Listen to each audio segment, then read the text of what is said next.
iglesia Nuestra Señora del Líbano. Fantástica construcción. Padre Milet Andón, actual prelado de esta querida iglesia. La operadora seguramente va a ver parte de la caminata que acabo de hacer por esta querida iglesia. Estoy convencido que la alfombra que estaba pisando es la misma alfombra por la que yo transité cuando tenía 6 años y lo veía aquí en el patio, que hoy es una escuela, al padre Manuel Ascar con su sotana negra levantándole los baldes a 2 albañiles que él tenía, con el cual hizo la iglesia. 7 pisos. Yo recuerdo que subíamos con los chicos con un entretenimiento arriba de la iglesia, al 7º piso, y veíamos al Río de la Plata. No me lo contó nadie, lo vi yo. Era monaguillo de esta querida iglesia. El padre Manuel Ascar, junto con estos 2 chicos que veníamos nosotros a ayudarle a poner la misma alfombra que yo con orgullo hoy pisé aquí en esta iglesia, lo ayudábamos a poner los grandes candelabros que estaban al recostado de la alfombra. En varios casamientos estuve aquí, y varios seguramente de los que se han casado y bendecido por el padre Manuel Ascar deben tener mi foto de niño.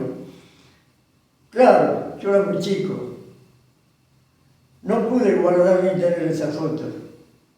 Cuánto dolor siento ahora. Pero tengo una alegría haber visto un hombre maravilloso como él, solo con 2 albañiles, aunque parezca un hecho increíble, construí una iglesia de 7 pisos, donde yo, desde arriba del campanario, veía el Río de la Plata. Le juro por Dios, el Río de la Plata era el paisaje de niños que mirábamos desde arriba de esta bendita iglesia. Yo tengo el honor de tener en mi casa, de haber comprado los rezagos de esta iglesia. Una administración anterior al padre Milet Antoine había declarado como de rezago. Para mí son reliquias históricas. Lo pensaba en guardar toda la vida, no lo voy a hacer. No lo voy a hacer por 2 razones. Primero, porque la dueña del 50% está internada en un geriátrico. Segundo, porque le prometí a las autoridades que adquirí esos elementos descartados que iba a donar una parte a la iglesia. Y lo quiero cumplir. Los voy a poner en venta, pero como reliquia los voy a poner en venta, no los voy a regalar. En el último de los casos, si no lo puedo vender como yo quiero, se lo voy a devolver gratuitamente a esta iglesia, aunque yo ya lo haya pagado. Es una reliquia que a mí no me pertenece y gracias a Dios, para mí, tampoco la necesito. Sí lo necesitaría para ayudar a mi esposa, que está en un geriátrico, que le paguen lo que el PAMI no paga, que es la estadía de un adulto mayor en desgracia. Hoy tengo el honor de estar acá, con el cura párroco, nada más ni nada menos, con Milet Antoine, creo que estoy pronunciando bien el apellido y el nombre, que es prácticamente el que está llevando adelante lo que todo el pueblo argentino quiere, no solamente los del Líbano, no solamente los de San Martín y Vidal Lynch, sino toda la humanidad, que se destaquen las grandes personas. Y yo coincido que este cura párroco que hizo esta iglesia, para mí fue un santo. Y debe ser santificado como corresponde. Yo lo veía transitar por frente de mi casa cuando era niño, con los brazos atrás, con su sotana negra. Lo veía caminando por la calle Guido Pano, doblaban la avenida San Martín, camino a Villa Ballester, y saludaba a toda la gente que había. Un cura que acogió a todos, maometanos, religiosos, judíos, a todas las religiones. Aquí en esta iglesia entraba cualquiera, basta que tuviera la vestimenta de un ser humano. Él era un verdadero ser humano. Buenas tardes, Milet Antoine. Buenas tardes, querido José. Perdónenme la lágrima. ¿Qué nos puede decir usted de este pueblo, de esta gente, de esta iglesia que sirva para que la gente realmente valore lo que es esta iglesia como ejemplo de lo que debe ser una iglesia y un ser humano? Primero, es un placer tenerte de nuevo, amigo y compaisano, José Abdallah. El apellido es Antún. Y bueno, vamos a hablar de la historia, otra vez de la parroquia, que ya tiene más de 100 años, y sobre todo el proceso de la causa de canonización del fundador, el padre Manuel Ashkar. Así en breve le cuento la historia de él. Él nació en el Líbano, Monte Líbano, en 1881.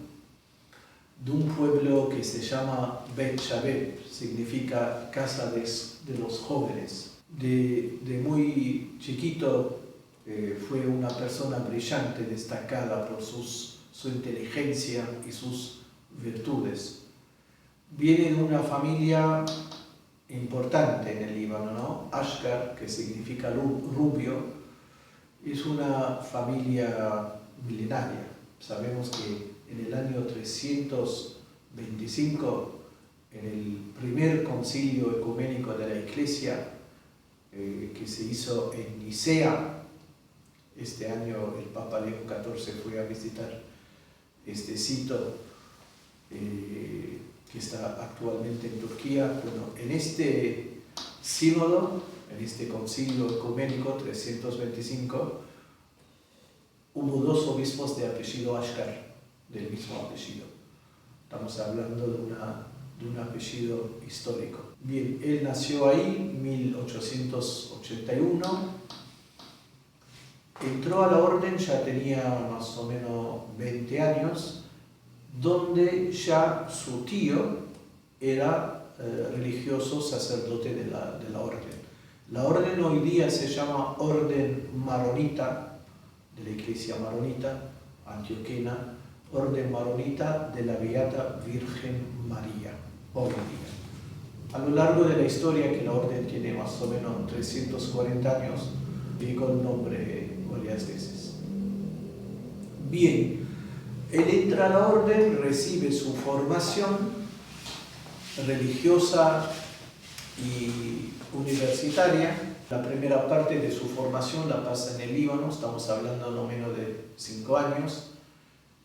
Luego viaja a Roma para seguir sus estudios. Entonces se va a Roma, donde hace sus estudios en filosofía, teología, se ordena sacerdote, 1908, en Italia, en Foligno, y luego sigue sus estudios superiores en Propaganda Fide, un dicasterio que se dedicaba en aquel entonces a evangelizar todo el mundo. Y de ahí, en 1912, una vez doctor, ilustre en teología, Sagrada Escritura, Derecho Canónico, vuelve al Líbano y ahí pasa más o menos, estamos hablando de 7 años, hasta 1919, como profesor y formador de los seminaristas de la orden, ¿no? En el Líbano. En estos 7 años se destacó por sus virtudes, por su inteligencia, por sus estudios, y ya muchos lo querían y lo tomaron como director espiritual. En 1919, en medio de la Primera Guerra Mundial, ya terminó, pero ahí la Iglesia Católica en el Líbano sufre mucho. Los cristianos en el Líbano, durante la Primera Guerra Mundial, 2/3 de la población cristiana muere. 2/3. Es un genocidio sistemático organizado por los otomanos, y más que la guerra hubo dos factores negativos que aumentaron mucho el número de las víctimas.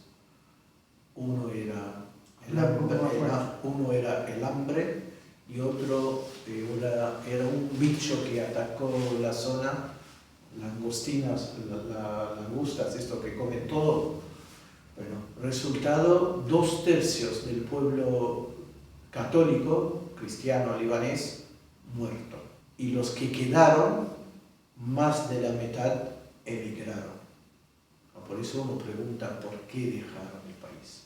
Bien, la misión del padre Ashkar con otro compañero que se llamaba Simón Fahed conseguía en 3 puntos importantes. Uno, acompañar a la comunidad sirio-libanesa en Argentina, también Uruguay, Paraguay y Chile, que estamos hablando en aquel entonces de miles de familias que se habían instalado acá.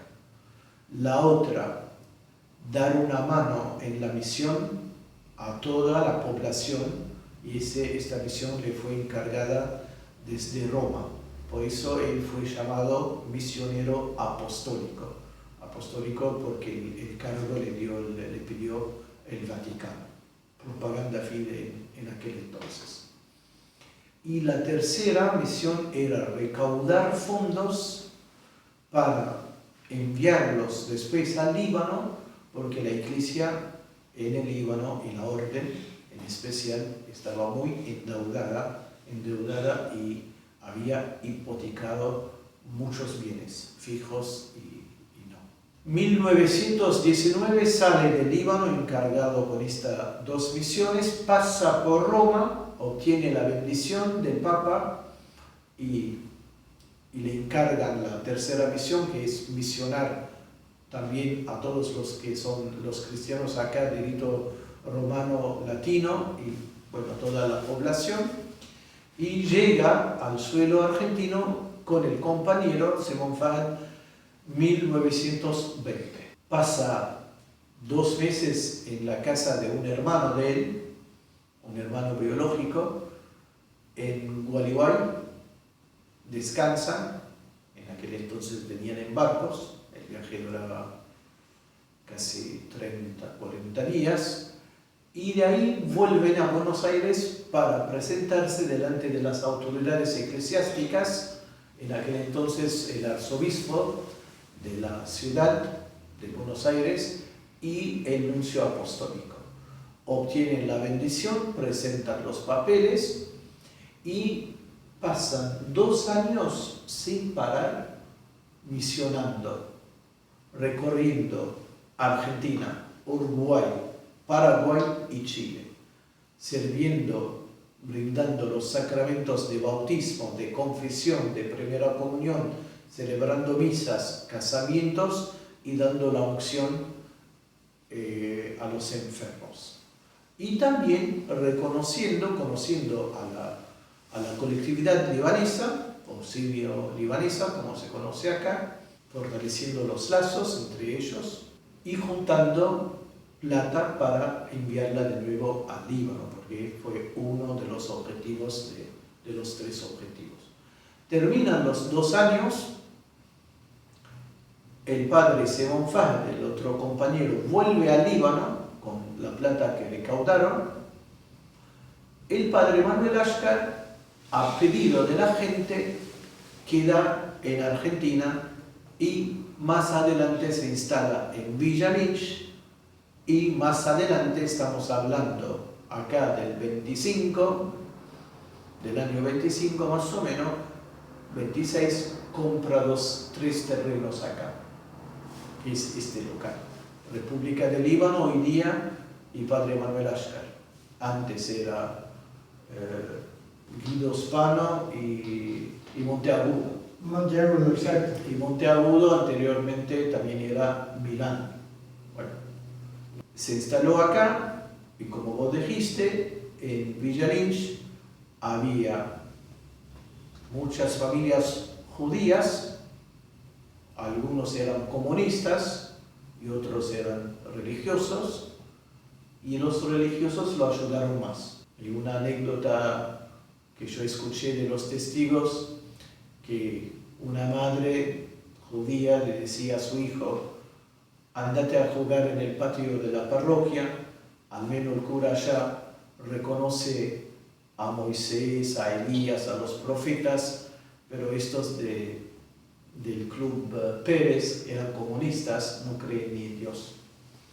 Por eso él sí recibió mucha ayuda de las familias judías acá. Obviamente la gran ayuda fue de la colectividad libanesa, que en aquel entonces estamos hablando de casi 1000 familias libanesas instaladas en San Martín y varias en Villarich.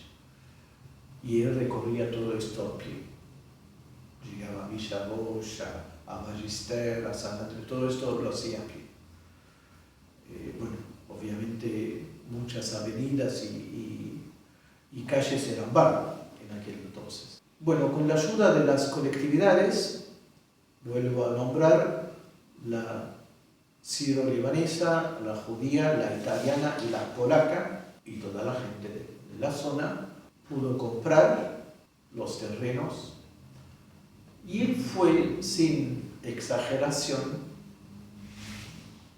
fue el dueño, fue el ingeniero, el arquitecto, el artista, el albañil, el profesor y el cura. Fue todo. Era un tipo bien preparado, inteligente, hablaba bien, ¿no? Con fluidez, hablaba libanés, nuestra lengua madre, árabe, arameo, latín, ya son 4, francés, italiano y castellano. 7 idiomas. Escribía, leía y hablaba. Y como dije, era doctor que se recibió en 1912. Hoy día el título doctor no tiene el peso, ¿no? Y la importancia como antes. Hace un siglo y pico el título doctor pesaba mucho. Y tenía buenas relaciones. El Papa, si no me equivoco, León XI, era su compañero de clase, y otros cardenales y gente importante en la iglesia. Bien, él pensó en todo, proyectó todo, planificó todo y lo realizó. Para no detallar mucho, al fin de los años 40, ahí estamos hablando 1946, 48, en una carta al Vaticano explicando su visión que había realizado, dice que para hacer todo esto había gastado $200.000, lo que hoy día equivale a más de $12 millones. Esta joyería, esta obra de arte, esta iglesia, le salió tantos sacrificios y trabajos al padre Ashkar. Gracias a Dios y a la colaboración de muchos, pero atrás había un hombre bien duro y la tenía bien clara, sacrificó toda su vida. Él pasó acá, estamos hablando de 38 años acá, de los cuales 36 años en Lynch casi. Nunca volvió a Líbano, nunca bajó las manos, nunca se achicó, enfrentó muchos problemas y dificultades, ¿no? A muchos niveles. Para mí el milagro grande que él sacrificó todo para hacer este sueño una realidad. a pesar que gastó toda esta plata, fíjese, lo que vale hoy día 12 millones de dólares, un poquito más, cuando murió no tenía dónde apoyar su cabeza. Vivía en un cuarto chiquito abajo, en el sótano, pero más de 20 años vivía en la casa de la gente que lo recibía, acá, si no me equivoco, en Rosales y pasando Cuenca, ¿no? Acá la gente, una familia italiana, le había dado un cuarto para dormir, un cuarto para dar catequesis e enseñar, porque esto acá fue inaugurado como iglesia en el 32, pero él se mudó acá fines de los años 40. ¿Sí? Todavía no tenía para dónde dormir. Y acá cuando se mudó, lo que era sacristía de la iglesia en el sótano, la modificó y la arregló para dormir. Y durante todos estos años, y la gente lo acuerda mucho como albanil, la gente le ofrecía el almuerzo y siempre todos los días compartía su almuerzo con los albaniles. Era una persona humilde, calladito, orante, pasaba horas después de misa agradeciendo o cuando entraba en crisis, las persecuciones o las dificultades eran fuertes, él buscaba paz en la adoración delante del Santísimo. Fue devoto a la Virgen y la Iglesia lo dice claramente, porque la Iglesia tiene más de 20 entre estatuas y tablas y obras o vitro dedicadas a la Virgen, más de 30 normalmente.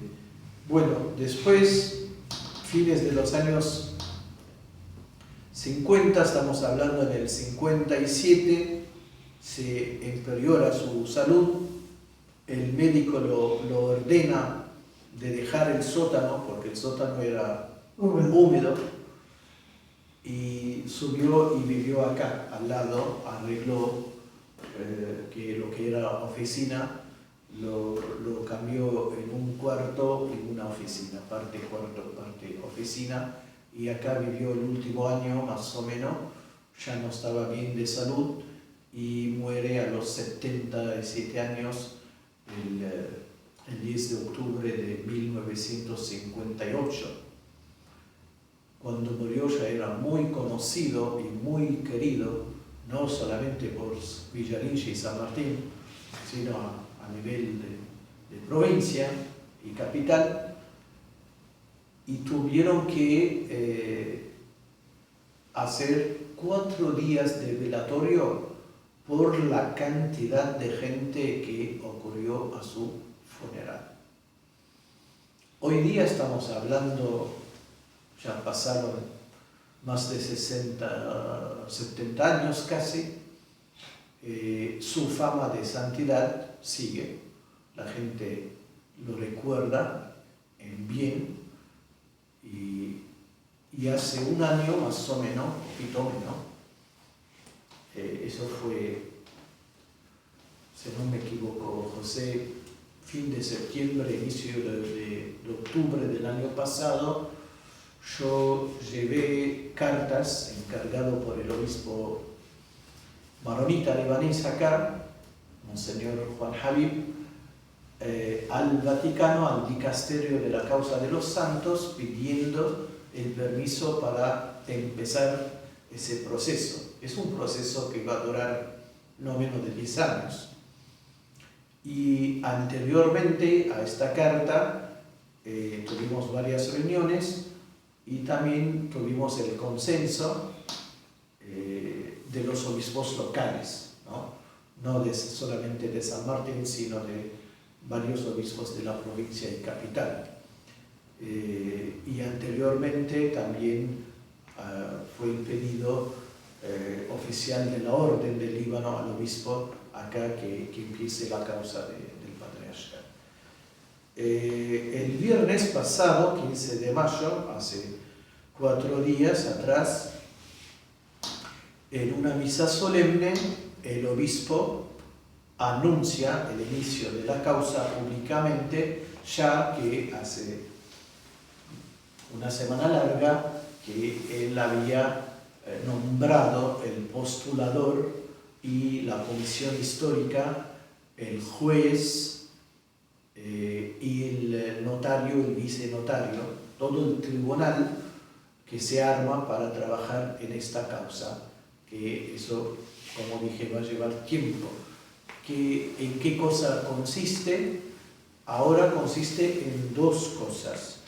Juntar certificados sobre él, por ejemplo, partida de nacimiento, certificado de bautismo, de confirmación, certificado de su ordenación sacerdotal, certificado de cuando lo nombraron abad, porque conocido como padre abad, es un nombramiento que salió del patriarcado maronita del Líbano, certificado de función, que ya lo tenemos, y certificados de sus estudios, estas cosas, y buscar más sobre su biografía. Y otra cosa paralela, importante, buscar sus obras escritas y estudiarla y analizarla, que no tenga nada contra la fe católica. Y la tercera cosa es buscar testigos, y ahí son 2 grupos. Testigos que lo conocieron directamente, y hay un cuestionario bastante grande, no menos de 10 hojas, que uno tiene que leer y contestar delante del juez, y el notario tiene que tomar nota. Y otro grupo que son los testigos oyentes, que escucharon sobre él. No lo conocieron directamente, pero escucharon hablar sobre él. Bueno, juntar todas estas cosas, analizarlas y estudiarlas, va a llevar no menos de 1 o 2 años, porque también en esto hay que juntar y documentar, archivar. También está el promotor de la justicia, que te va a cuestionar todo, esto vale, esto no vale, etc. Una vez que se arma toda esta carpeta por el tribunal, se envía todo al Vaticano. Y ahí ya termina la etapa que es siervo de Dios. Ahora es siervo de Dios. Después de esto,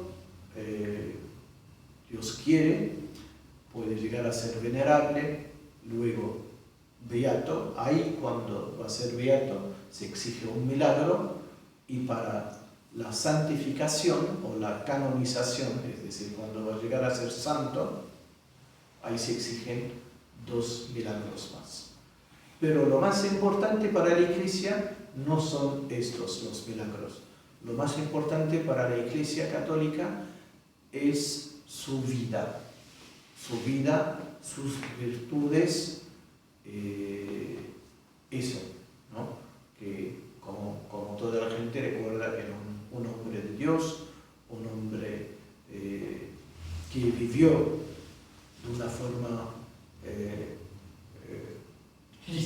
cristiana fuerte, las virtudes evangélicas y cristianas y humanas, y también llevó a cabo su misión de una forma con mucho éxito. Yo destaco de él la pobreza, a pesar que manejó mucha plata, nunca usó esta plata por algún interés, ni para vivir un lujo. Vivió en la máxima pobreza, fue trabajador toda la vida. Y la otra cosa que destacó, los sacrificios. Dejó su país, nunca volvió, y nunca se achicó, y hizo muchos sacrificios, innumerables en este momento, para llevar a cabo esta misión que le fue recomendada por la Orden y la Iglesia romana, en Roma. Rezo y pido a Dios que un día lo eleva a sus altares como santo, y eso va a ser un ejemplo muy importante para toda la Iglesia en todo el mundo, pero más que todo para Villa-Lynch, ¿no? Que es una figura muy importante, un modelo, un ídolo para imitar, para seguir, y para nosotros los curas, ¿no? de San Martín, 3 de febrero, y también la Iglesia libanesa acá, y eso nos va a servir mucho, ¿no? Como una bendición del cielo, que yo también, vos también podés ser santo acá. Gracias a usted por recibirnos, gracias por contarle a la gente la historia de lo que yo me atrevo a decir el hombre más grande que pisó el pueblo de Germán San Martín. Que Dios lo bendiga a usted, querido padre, que está siguiendo por el mismo camino. Y le voy a decir algo que me sale del corazón. Usted se me parece bastante. Gracias. Me olvidé 2 cosas de agregar, que la iglesia acá fue declarada Patrimonio Histórico de la provincia hace como 20 años, y ahora, hace poquito, la Municipalidad de San Martín declaró al Padre Ashkar ciudadano ilustre. También son 2 cosas importantes para mencionar.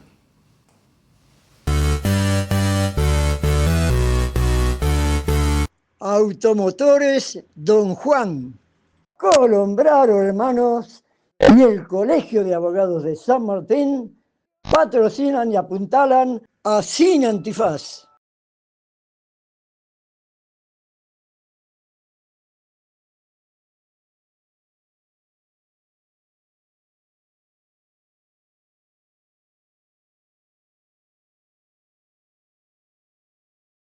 Patriota, le pedimos que sigan en sus presentaciones a Sin Antifaz, una programación cuya única intencionalidad es servir a la gente de bien de la República Argentina y del mundo.